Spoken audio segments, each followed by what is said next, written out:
X ray ఎట్లా ఉంటుంది మనకు? ఎక్స్రే బొక్కలు ఇరిగినప్పుడు పోయి ఉంటారు కదా, ఎక్స్రే మీద ఎట్లా ఒక ఫిలిం వస్తుంది, అది ప్లెయిన్ బ్లాక్ అండ్ వైట్. ఇక్కడ మనకు multiple colours with multiple pixels వస్తుంది. ఇప్పుడు నేను ఇట్లా కనిపిస్తున్నా, చెయ్యి వస్తుంది అంటే ఏమవుతుంది, యాక్చువల్లీ నా పిక్సెల్స్ ఉంటాయి. ఇది జూమ్ కాబట్టి మనకు మీరు చూస్తే వీడియో క్వాలిటీ కొంచెం తక్కువగా అనిపిస్తుంది, పిక్సెల్స్ అవుట్ అయినట్టు ఉంటుంది, పిక్సెల్ పగులుతుంది. కానీ వీడియో కెమెరాలో అట్లా ఉంటుందా? No, it is intact. అంటే 2K quality, full HD quality ఇట్లానే వస్తుంది. Now each of these pixels will have colour in it. ఆ కలర్ ఇప్పుడు ఇక్కడ దాకా 2^10 అర్థమైందా? ఎంత 2^10?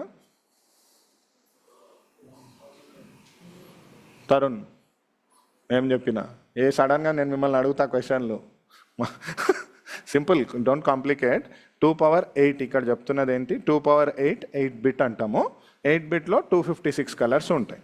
2^10ని 10 బిట్ అంటాము. 1024 వేరియేషన్స్ ఆఫ్ కలర్స్ ఉంటాయి. షేడ్స్ ఆఫ్ కలర్స్ అనొచ్చు, వేరియంట్స్ ఆఫ్ కలర్ అనొచ్చు. ఇది 2^12 12 బిట్కి వెళ్తే మీకు మళ్ళీ 2 మల్టిప్లై చేసి 2^10 1024 2^12 4096. ఇక్కడ దాకా మీరు చూస్తే ఈ 4096 ఎట్లా వచ్చింది అంటే 2ని 12 రెట్లు చేస్తే, రెట్లు అని అంటారా తెలుగులో? కరెక్టే కదా, పవర్ని ఏమంటారు? 2^2 స్క్వేర్తో అన్నిసార్లు మల్టిప్లై చేస్తే వచ్చేమను క్లాస్లో కూర్చోమను, కమ్ ఆస్దమ్ టు సిట్. 2^12 అయితే ఇట్ ఈస్ 4096. అంటే ఒక్క కలర్లో ఇన్ని షేడ్స్ ఉంటాయి. అర్థమవుతుందా? ఇంకా డీటెయిల్గా ఎక్స్ప్లెయిన్ చేస్తా. ఇది రివైజ్ చేయండి, మీరు కూడా కొంచెం రీసెర్చ్ చేయండి when you are doing it. So దీంట్లో ఏమవుతుంది అంటే కలర్లో ఇన్ని రకాలుగా నంబర్స్తో మల్టిప్లై అవుతుంది. బిలియన్ అంటే 100 కోట్లు.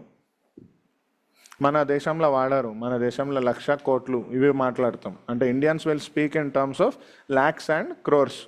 ఫారెనర్లు మిలియన్స్ బిలియన్స్ అని మాట్లాడతారు. అందుకే మన క్యాల్కులేటర్లో కొన్నిసార్లు కామాలు 3 నంబర్ ప్రక్కన వస్తుంది. మనకు స్కూల్లో నేర్పించేది units, tens, hundreds, thousands, 10,000s అని నేర్పిస్తారు కదా. ఫారెన్ కంట్రీలో ల్యాక్స్, క్రోర్స్ అని ఉండదు, మిలియన్స్, బిలియన్స్ అని ఉంటుంది. దానికోసం వాళ్ళు ఇట్లా వాడతారు. అయితే కలర్ ఎక్కువ అయితే మనకు బెనిఫిట్ ఏంటి అంటే ఇట్లా కట్ అయినట్టు షేడ్స్ కనిపించవు. ఆన్లైన్ వాళ్ళకు కూడా అర్థమవుతుంది కదా, క్లియర్గా ఉంది కదా, స్క్రీన్ కనిపిస్తుందా మీకు లాస్ట్ బెంచెస్లో? కట్ అయితే కలర్స్ ఏమైతే ఉన్నాయో షేడ్స్ కరెక్ట్గా వస్తాయి, దీంట్లో ఉన్న బ్రేకేజెస్ కనిపించవు. దానివల్ల ఏమవుతుంది అంటే ఇమేజ్లో ఫైన్నెస్ పెరుగుతుంది.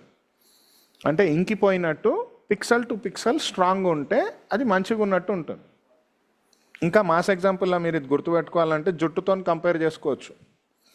ఒత్తైన జుట్టు ఉందనుకో, తల నిండుగా కనిపిస్తుంది. జుట్టు ఒకవేళ ఒత్తుగా లేకపోతే అక్కడక్కడ పల్చబడ్డట్టు కనిపిస్తుంది. నో ఆఫెన్స్ టు ఎనీబడి, మన క్లాస్లో ఎవరిని అంటలేను నేను, generally I'm telling you. Thickness of hair will matter. Even ఫేస్లో కూడా ఇప్పుడు మీరు మచ్చలు అక్కడక్కడ ఉంటే ఏమంత కనిపించదు. కానీ స్మూత్ స్కిన్ లాగా కనిపించాలంటే మచ్చలు చాలా చిన్నగా ఉంటే కనిపించదు, స్మూత్గా ఉంటుంది face skin. This is applicable for every image. ప్రతి ఫోటోకి ఇది వర్తిస్తుంది. అర్థమైందా? అంటే ఇట్లా మనం డిస్కస్ చేసుకుంటే మంచిగా మీకు అర్థమవుతుంది. So whenever you see colours like this, understand 8 bit has got these many colours which is 1,67,000. 10 bit ఉండేది 107 కోట్ల ఉంటుంది, 107 crores. కలర్ గ్రేడింగ్ చేయాలనుకుంటే వీడియోగ్రఫీ వాళ్ళకి 10 బిట్ మినిమం ఉండాలి. 10 బిట్ మినిమం ఉంటే రా వీడియో, లాగ్ వీడియో అంటారు చూడండి, రా ఫోటో ఉంటుంది, లాగ్ వీడియో ఉంటుంది. రా వీడియో 12 బిట్ పైన ఉంటుంది, చాలా సైజ్ కూడా పెరిగిపోతుంది. అంటే ఆ ఒక్కొక్క పిక్సెల్లో అన్ని కలర్స్ పాసిబిలిటీ ఉంటుంది. మీరు ఏదైనా సాఫ్ట్వేర్ వాడి దాన్ని ఎడిట్ చేస్తే చేంజ్ చేయొచ్చు. ఇంకా కొన్ని ఎగ్జాంపుల్స్ చూపిస్తాం, మీకు అర్థమవుతుంది. ఈ మాదిరి అంటే ఆ ఫైన్నెస్ తెలిసిపోతుంది. ఇక్కడ ఎట్లుంది, వేరే వేరే రంగులుగా ఉంది, ఇక్కడ కలిసిపోయినట్లుగా ఉంది, గీతలు కనిపిస్తున్నాయి, ఇక్కడ మొత్తం మర్జ్ అయిపోతుంది, స్మూత్ ట్రాన్సిషన్ ఉంటుంది. బిట్స్ ఎక్కువ ఉంటే మనకు పవర్ ఎక్కువ అన్నట్టు, అంటే ఫోటో ఇమేజ్ క్వాలిటీ ఎక్కువ ఉన్నట్టు. మీరు చేంజ్ చేయడానికి ఆప్షన్స్ కూడా ఎక్కువగా ఉంటాయి.